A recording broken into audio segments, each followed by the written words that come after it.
Thank you.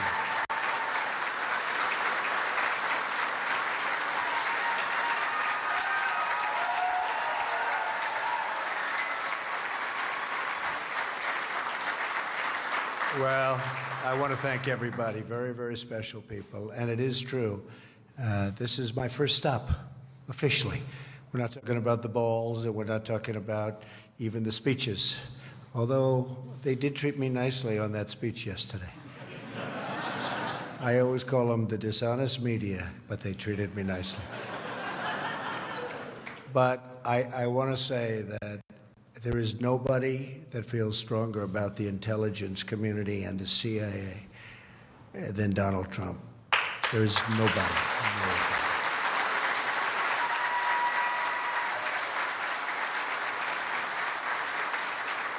And the wall behind me is very, very special.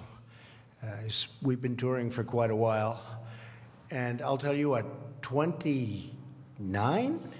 I can't believe it. Oh, 28. We better reduce it. But that's amazing. And we really appreciate what you've done in terms of showing us something very special. And your whole group. These are really special, amazing people. Very, very few people could do the job you people do. And I want to just let you know, I am so behind you. And I know maybe sometimes you haven't gotten the backing that you've wanted. And you're going to get so much backing. Maybe you're going to say, please don't give us so much backing. Mr. President, please, we don't need that much backing. But you're going to have that, and I think everybody in this room knows it.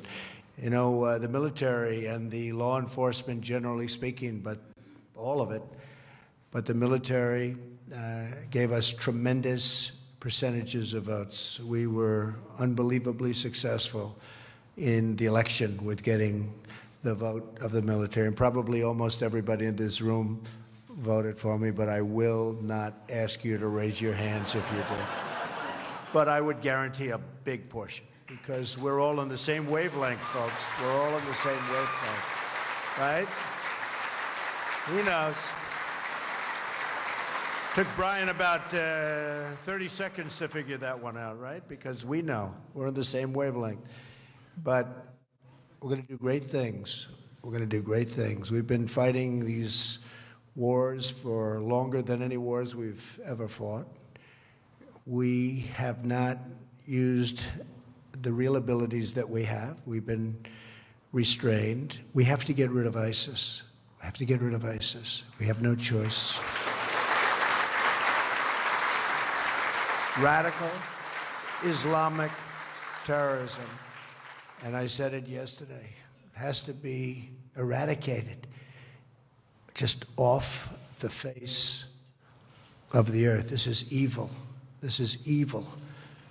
And, you know, I can understand the other side. We can all understand the other side. There can be wars between countries. There can be wars. You can understand what happened. This is something nobody can even understand. This is a level of evil that we haven't seen. And you're going to go to it, and you're going to do a phenomenal job, but we're going to end it. It's time. It's time right now to end it. You have somebody coming on who is extraordinary. You know, for the different positions of secretary of this and secretary of that and all of these great positions, I'd see 5, 6, 7, 8 people. And we had a great transition. We had an amazing team of talent. And by the way, General Flynn is right over here. Put up your hand, Mike. What a good guy.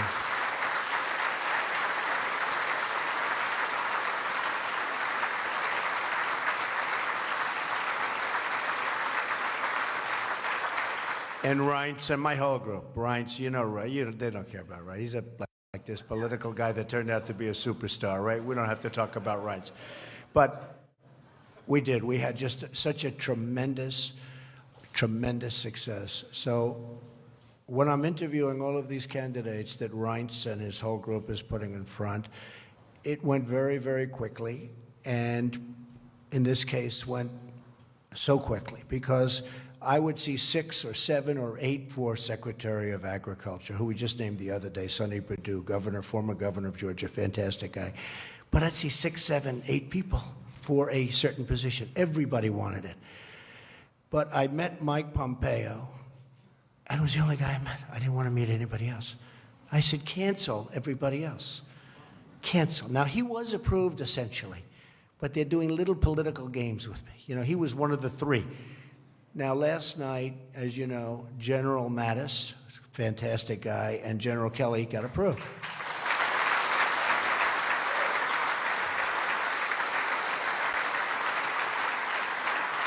And Mike Pompeo was supposed to be in that group. It was going to be the 3 of them. Can you imagine all of these guys? People respect, you know, they respect that military sense.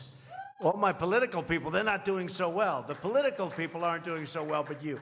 We're going to get them all through, but some will take a little bit longer than others. But Mike was literally, I had a group of we have 9 different people.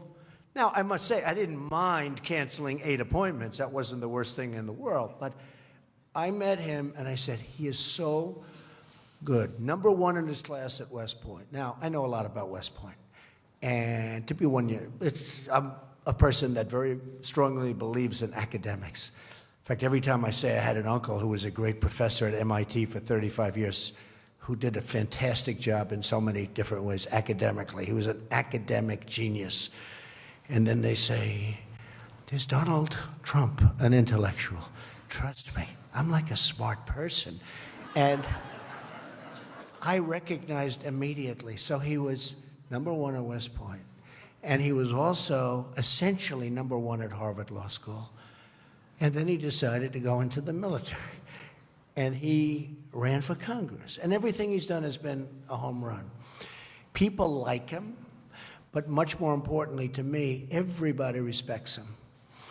And when I told Paul Ryan that I want to do this, I would say he may be the only person that was not totally thrilled, right, Mike? Because he said, I don't want to lose this guy. But you will be getting a total star. You're going to be getting a total gem. This is a gem. And I just...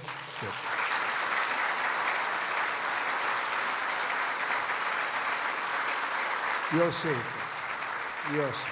And many of you know him anyway, but you're going to see.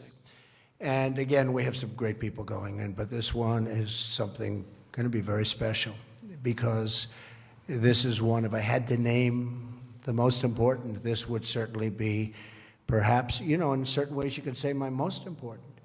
You do the job like everybody in this room is capable of doing. There can be, and the generals are wonderful and the fighting is wonderful, but if you give them the right direction, boy, does the fighting become easier. And boy, do we lose so fewer lives and win so quickly. And that's what we have to do. We have to start winning again. You know, when I was young, and when I was, of course, I feel young. I feel like I'm 30, 35, 39.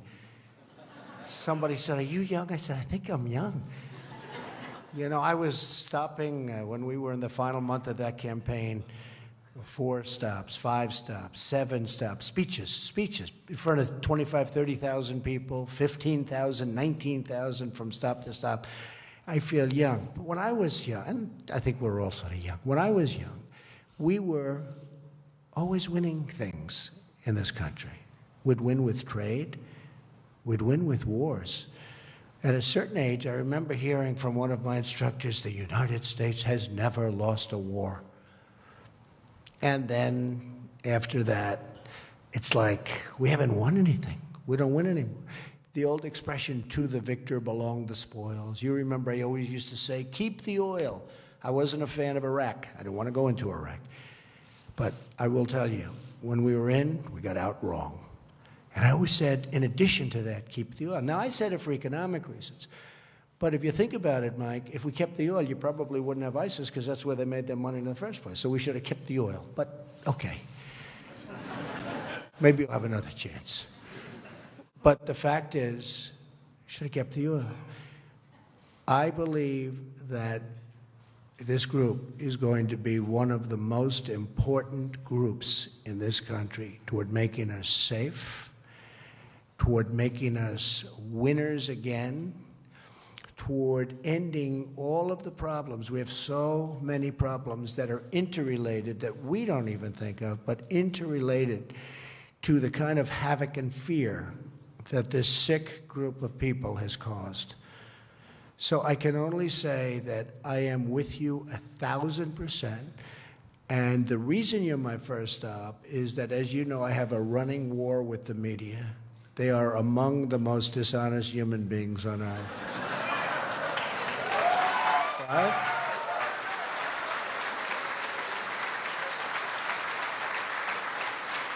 And they sort of made it sound like I had a feud with the intelligence community. And I just want to let you know, the reason you're number one stop, it is exactly the opposite. Exactly. And they understand that too. And I was explaining about the numbers. We did a thing yesterday, the speech. Did everybody like the speech? You had to like it. Right? So I've been given good reviews. But we had a massive field of people. You saw that. Packed. I get up this morning, I turn on one of the networks, and they show an empty field. I said, wait a minute. I made a speech. I looked out. The field it looked like 1.5 million people. They showed a field where there were practically nobody standing there. And they said, Donald Trump did not draw well. I said, it was almost raining. The rain should have scared him away, but God looked down and he said, we're not going to let it rain on your speech. In fact, when I first started, I said, oh no. First line, got hit by a couple of drops. And I said, oh, this is too bad, but we'll go right through it. But the truth is that it stopped immediately. It was amazing. And then it became really sunny. Then I walked off and it poured right after I left. It poured. But you know, we have something that's amazing because it looked like 1.5 million people, whatever it was. But it went all the way back to the Washington Monument. And I turn on the thing, and by mistake, I get this network. And it showed an empty field. And it said we drew 250,000 people. Now, that's not bad, but it's a lie. We had 250,000 people literally around, in the little bowl that we constructed. That was 250,000 people. The rest of the, 20-block area all the way back to the Washington Monument was packed. So we caught them, and we caught them in a beauty. And I think they're going to pay a big price. We had another one yesterday, which was interesting. In the Oval Office, there's a beautiful statue of Dr. Martin Luther King. And I also happen to like Churchill, Winston Churchill. I think most of us like Churchill. Doesn't come from our country, but had a lot to do with it, helped us, real ally. And as you know, Churchill's statue was taken out, the bust. And as you also probably have read, the Prime Minister is coming over to our country very shortly, and they wanted to know whether or not I'd like it back. I'd say absolutely, but in the meantime, we have a bust of Churchill. So a reporter for Time magazine, and I have been on their cover like 14 or 15 times. I think we have the all-time record in the history of Time magazine. Like if Tom Brady's on the cover, it's one time because he won the Super Bowl or something, right? I've been on for 15 times this year. I don't think that's a record, Mike, that can never be broken. Do you agree with that? What do you think? But I will say that they said, it was very interesting, that Donald Trump took down the bust, the statue of Dr. Martin Luther King, and it was right there. But there was a cameraman that was in front of it. So Zeke from Time magazine writes a story about I took down. I would never do that because I had great respect for Dr. Martin Luther King. But this is how dishonest the media is. Now, big story, the retraction was like where? What, was it a line, or do they even bother putting it in? So I only like to say that because I love honesty. I like honest reporting. I will tell you, final time, although I will say it when you let in your thousands of other people that have been trying to come in, because I am coming back, we may have to get you a larger room. We may have to get you a larger room. You know? And maybe it'll be built by somebody that knows how to build, and we won't have columns. Do you understand that? We get rid of the columns. But no, I just wanted to really say that I love you. I respect you. There's nobody I respect more. You're going to do a fantastic job, and we're going to start winning again, and you're going to be leading the charge. So thank you all very much. Thank you, beautiful. Thank you all very much. Had a good time. I'll be back. I'll be back. Thank you.